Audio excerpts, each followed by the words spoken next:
Arvoisa kulttuuriministeri, hyvät ystävät, ladies and gentlemen, meillä on täällä kansainvälisiä vieraita mukana.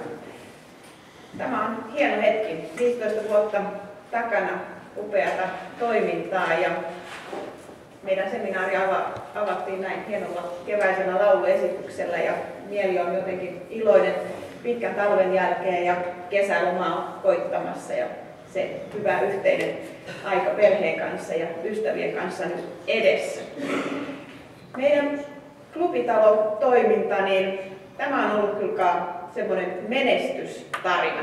Ja se menestystarina on rakentunut sille, että meillä on niin paljon ystäviä, hyvät ystävät, juuri te olette mahdollistaneet sen, että me olemme pystyneet rakentamaan tästä klubitalosta näin hienon kuntoutusmuodon, hyvän paikan tehdä töitä, harjoitella taitoja, jotta ihminen pääsee takaisin mukaan yhteiskuntaan ja työelämään. Meillä on niin upeita tarinoita kerrottavana teille tänäänkin. Meillä on hyviä esiintyjiä, jotka kertovat sen, että kuinka he ovat löytäneet klubitalon ja miten he ovat täällä voimaantuneet.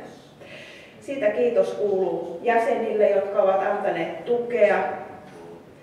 Siitä kiitos kuuluu meidän erittäin hyvälle, sitoutuneelle, motivoituneelle henkilökunnalle. Ja omasta puolesta haluan myös kiittää meidän sitoutunutta hallitusta, joka on tehnyt pitkään töitä.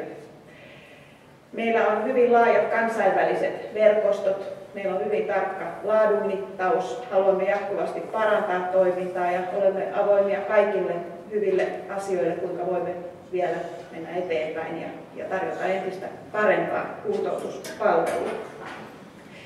Minun mielestä yksi tärkein tekijä tässä meidän menestystarinassa on ollut se, että meillä on arvot, jotka kestävät. Ja minusta yksi tärkein arvo meidän toiminnassa on tasa-arvo. Ja se tarkoittaa sitä, että tehtävään katsomatta niin me kaikki olemme samanarvoisia. Meillä on erilaisia tehtäviä siinä klubitaloyhteisössä. Ja meillä kaikilla on oikeus tulla kuulluksi, oikeus antaa sitä omaa parasta osaamistamme sen yhteisen hyvän rakentamiseen. Ja se mahdollistaa sen, että ihmisten lahjakkuus ja ne vahvuudet pääsevät esille ja niiden varaan on hyvä rakentaa se oma työpäivä ja sitten myös se oma kuntoutuminen. Tie takaisin yhteiskuntaan ja aktiiviseksi jäseneksi.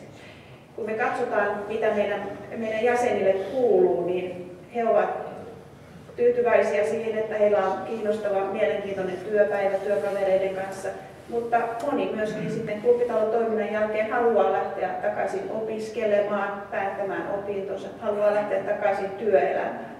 Mutta he edelleen säilyvät meidän jäseninä ja antavat tavallaan sitä tukiverkostoa ja esimerkkiä, että vaikeista asioistakin voidaan toipua ja se voimavara on juuri siinä yhteisöllisyydessä ja yhdessä tekemisessä. Mutta avaan näillä sanoilla tämän meidän seminaarin.